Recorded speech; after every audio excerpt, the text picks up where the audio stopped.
question here is what's going to be the long-term impact on potential output growth? And I see COVID-19 as a catalyzer that has accelerated some reactions that were already there for reshoring, deglobalization, protectionism. Even if actually all our efforts are concentrated in the crisis, in the pandemic, and the short-term economic and social impact, I think it's pretty important and necessary to begin to think in the recovery moment. One can see every crisis as a great opportunity that should not be wasted for reform.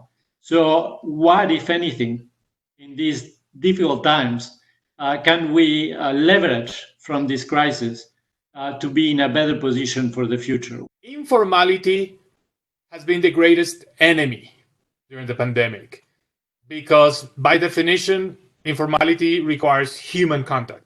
And the fact that so many jobs in Latin America are informal means that a lot of people during the lockdown have had no revenue because they're not supported by the payrolls, because maybe they are not below the poverty line, so they're not getting any cash transfers.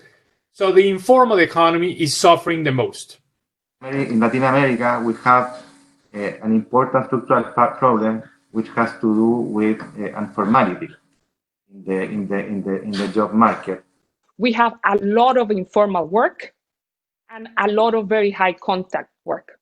If we look or we think in having an opportunity in all this disaster, is how to formalize in the several areas, because informal people, either in the business sector or in the labor market, is a person in which we have a lot of problems to reach him. We are able to reach formal companies with state loan guaranteed credits, while we are not in a position to reach the kiosco, as Andres mentioned.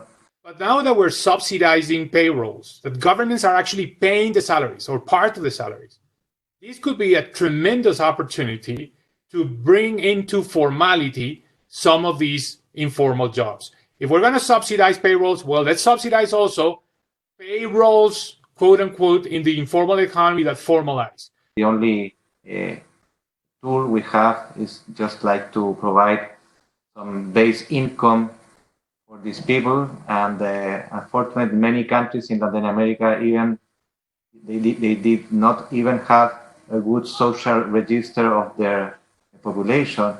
And again, this is a problem to reach these people, who are the ones that require the financial help.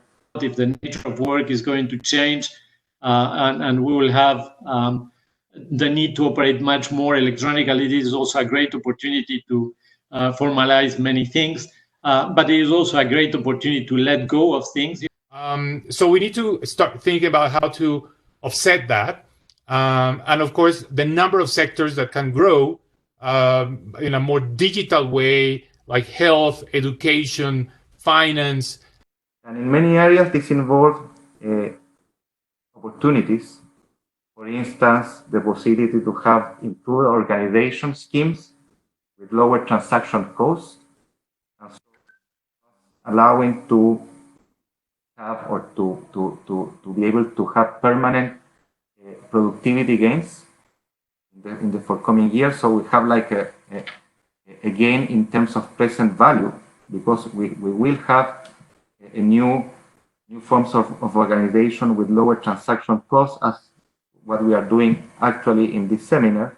But aside from this gain, I think the cornerstone here is to realize that in this change and through this process, there will be significant winners but significant losers. This is something that poses a significant challenge. This, I think, is very important in terms of thinking in how to reconvert industries and jobs.